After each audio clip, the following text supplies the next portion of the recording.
Nomor 26, obat untuk pematangan paru. Nah, ini kebetulan soalnya memang langsung jelas. Obat untuk pematangan paru. Kita nggak perlu lagi baca skenario. Kita langsung tahu yang ditanya obat pematangan paru yang pas apa. Yang pas dosisnya biasa yang ditanya ya. Dexa, IM, kalau Dexa 6 mg per 12 jam. Kalau betametason 12 mg per 24 jam. Keduanya sama-sama kita berikan selama 2 hari. Ya, gitu. Diagnosis pada pasien ini adalah perdarahan dari jalan lahir setelah melahirkan 1 jam yang lalu. Ditemukan pemeriksaan robekan sebatas sphincter ani interna. Oh, ini jelas nih soalnya, enak banget nih. Ini mah langsung ya ruptur perineum grade 3C ya, karena sphincter ani interna itu kalau udah kena 3C. Pernah ya saya dapet soal, itu dia bilang gini, ditemukan robekan dari epitel, dibilang dari epitel vagina hingga komissura posterior. Nah, orang pada bingung nih, komissura posterior, wah nih kayaknya udah dalam nih, dibilang. Jadilah semua pada jawab grade 4.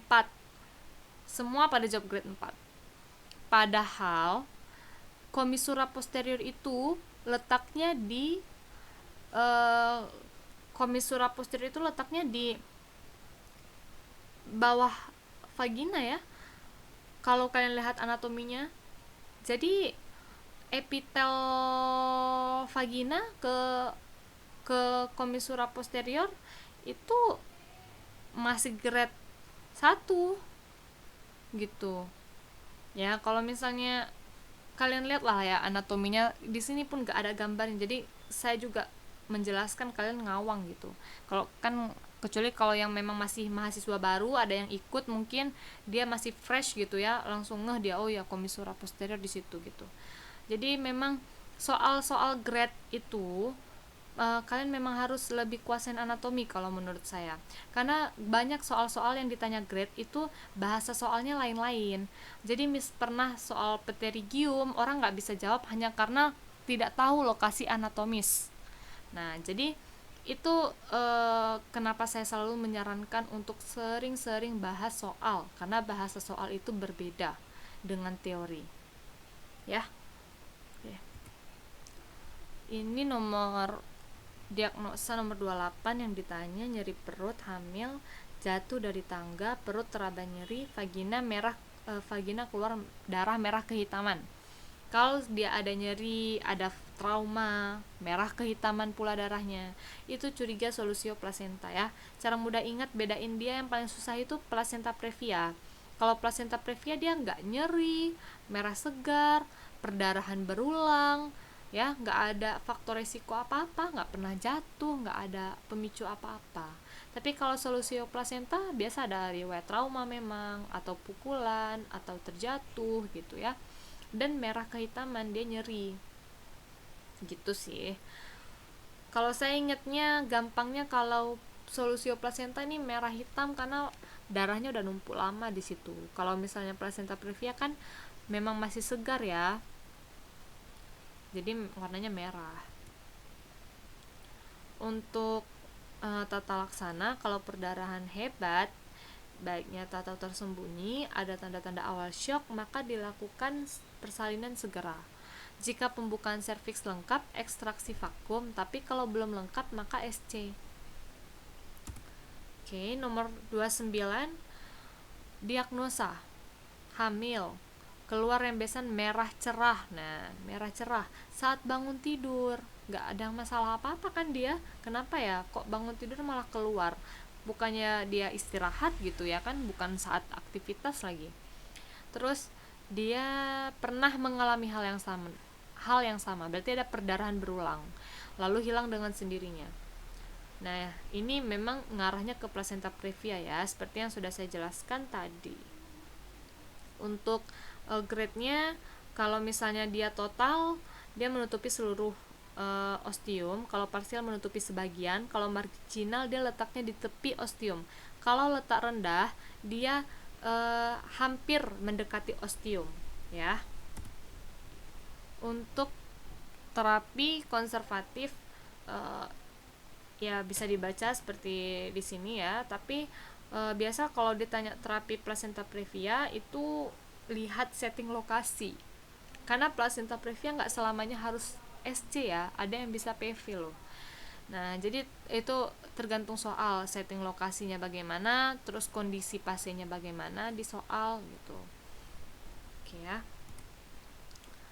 Nomor 30, tata laksana yang tepat. Hamil 32 minggu datang dengan keluhan rembesan darah berwarna merah cerah. Nah, sama ya. Dia placenta previa juga ini soalnya yang ditanya tata laksana yang tepat. Nah, kan udah saya bilang kalau soal UKDI untuk placenta previa tata laksana itu yang ditanya tergantung setting soalnya seperti apa. Dia di mana apa yang dia mau gitu. Ini kan hamilnya masih 32 minggu.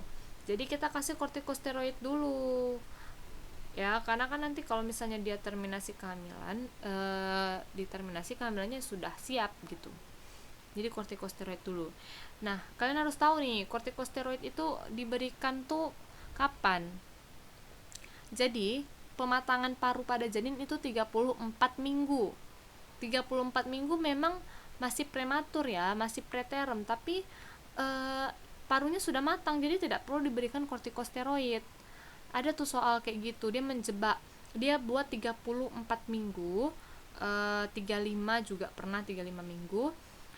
Itu yang ditanya mengecoh ya, rata-rata pada jawab kortikosteroid karena nih masih preterm nih 35 minggu. Ya padahal nggak perlu ya, karena dia udah matang parunya. Pematangan paru janin itu paru-parunya sudah matang apabila di usia 34 minggu kehamilan. Nah gitu ya. Ya ini bisa di screen cap aja ya biar kita hemat waktu.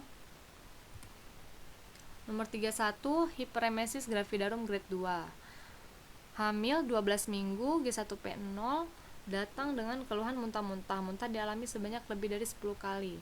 Pada pemeriksaan didapatkan pasien tampak apatis, hipotensi, keton urin positif 2. Nah, cara cepetnya kalau mau tentang hiperemesis gravidarum, bedain dulu dia sama emesis gravidarum. Kalau emesis dia belum mengganggu aktivitas, masih bisa sanggup makan, tapi dia muntah-muntah terus.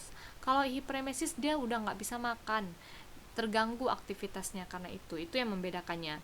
Nah, kemudian untuk membedakan grade-nya gampang ya.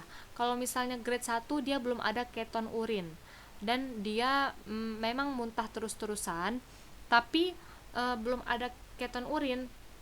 Jadi pernah ada di soal dia gejalanya tuh udah kayak berat gitu, agak-agak berat ya, semi-semi berat, tapi dibuat keton urin negatif. Kalau gitu berarti dia belum masuk grade 2, dia masih grade 1. Karena kalau grade 2 itu patokannya keton urinnya positif gitu ya. Nah, kecuali di soal dia gejalanya sedang-sedang gitu, sedang berat, tapi dia nggak dikasih tahu keton urinnya, hasil pemeriksaan keton urinnya apa. Nah, itu boleh kita bilang dia grade 2.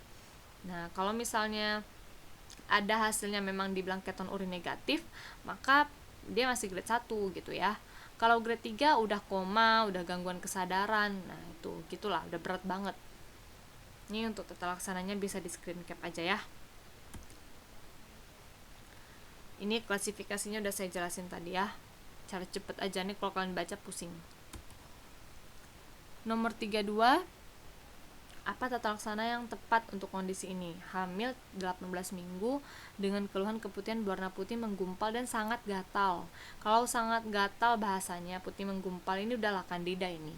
Karena kalau misalnya BV dia nggak menggumpal, dia cair, dia putih juga tapi dia cair, nggak menggumpal.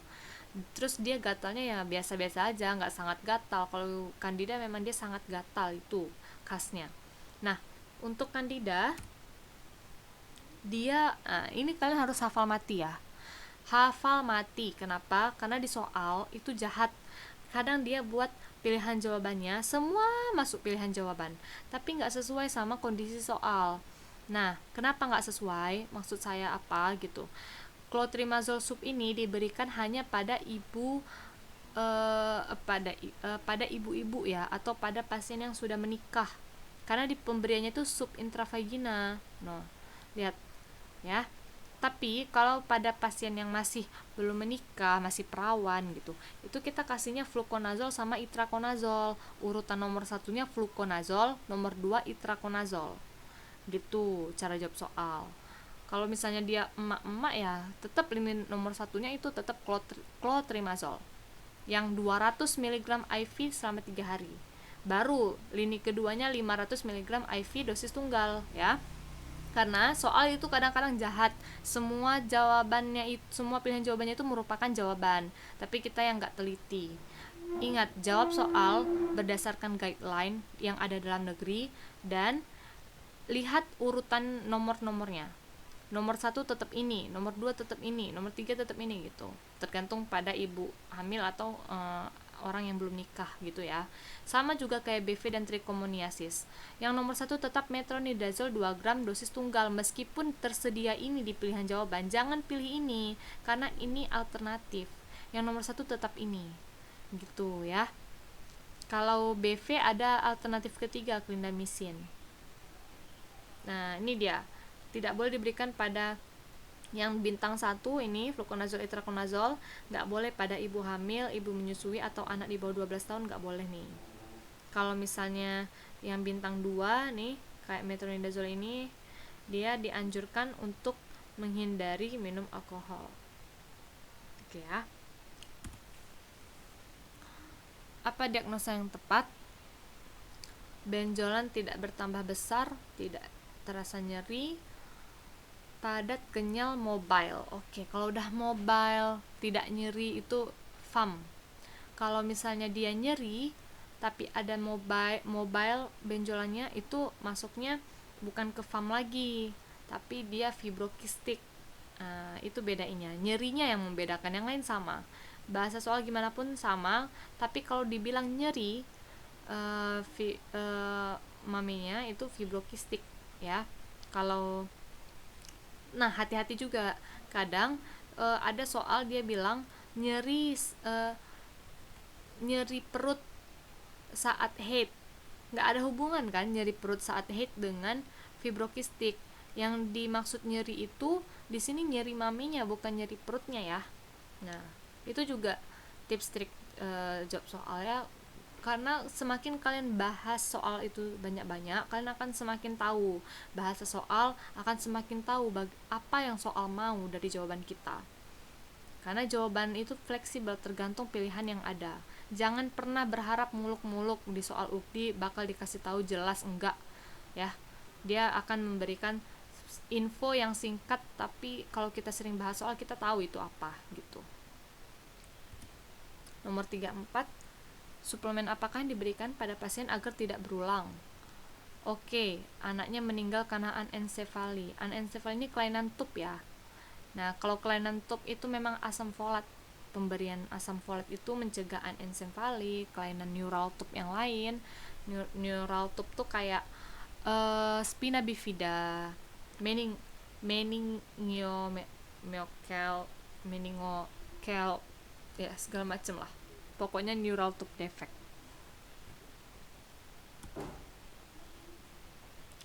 Ini ya. Soalnya sangat menjebak kalau kalian tidak baca dengan baik-baik. Kapan kita memberikan suntikan tetanus kedua, bukan pertama, pada pasien tersebut? Dia memang pertama kali datang periksa kehamilan dan belum pernah divaksin, memang benar. Tapi yang ditanya ini suntikan tetanus kedua, ya. Kalau yang ditanya kapan kita memberikan suntikan tetanus pada pasien tersebut, maka jawabannya adalah pada kunjungan antenatal pertama. Tapi yang ditanya adalah kapan kita memberikan suntikan tetanus kedua, berarti kita tambah 4 minggu kemudian. Ini kan suntikan tetanus pertama kita langsung kasih nih sekarang pas dia datang usia 8 minggu. Berarti kalau yang kedua kita tambah 4 minggu, 12 minggu, berarti pada kehamilan 12 minggu lah kita kasih dia suntikan tetanus kedua gitu ya. Ini terapi apa yang tepat pada kasus ini? Keputihan, hamil, suaminya berkemih nanah. Oke, kalau sudah nanah itu pasti GO. ya, pasti GO. Kalaupun GO, karena ini kencing nanah ya, pernah ada bahasa soal itu dia nggak bilang kencing nanah tapi dia bilang piuria. Piuria itu ya kencing nanah juga gitu ya. Nah, kalian harus sering-sering bahas soal. Jadi di sini kalau terapi GO dia harus dibarengi dengan non GO. Jadi khusus GO ya, GO yang karena Neisseria gonorrhoeae itu berarti terapinya double. Kita kasih ini sama kita kasih ini. Kalau dia non GO, misalnya penyebabnya Chlamydia trachomatis, itu tok ini aja, nggak perlu ditambah GO gitu ya. Nah, jadi karena ibu ini kemungkinan besar dia suaminya kena GO dan dia juga tertular GO, maka kita kasih Cefixime 400. Sebenarnya paling tepat itu Cefixime 400 single dose ditambah azithromycin single dose ya, tapi karena pilihan jawaban yang paling tepat ini, maka ini yang kita pilih. Pernah ada soal, jadi semua jawaban ada, tapi ini salah dosis, ini salah dosis, ujung-ujung yang betul ini, dan doxycycline, yang ini salah dosis soalnya. Nah, jadi pilihannya tuh pernah kayak gitu ya, kalian jawabnya tuh tetap harus berdasarkan urutan, ini enggak, maka ini, terus ini enggak sesuai dosisnya, maka yang nomor 2 pilih gitu. Bahkan pernah untuk terapi non GO ya, kalau non GO kan cukup ini aja ya, nggak perlu diterapi dengan GO. Kalau non GO pernah ini tuh salah, yang diambil pilihan terakhir. Nah gitu, kalian pernah nggak jumpa soal dia GO tapi terapi ini semua salah, ini juga salah, cuma eritromycin doang yang bener karena yang lain salah dosis semuanya. Saya pernah loh jumpa soal kayak gitu. Nah, jadi pernah ya terapi GO tok, tapi jawabannya tok ini eritromycin ini karena yang lain salah dosisnya, nggak sesuai. Nah, gitu ya. Nggak boleh kalau salah dosis, jangan dipaksa. Kita jawab UKDI itu sesuai algoritma.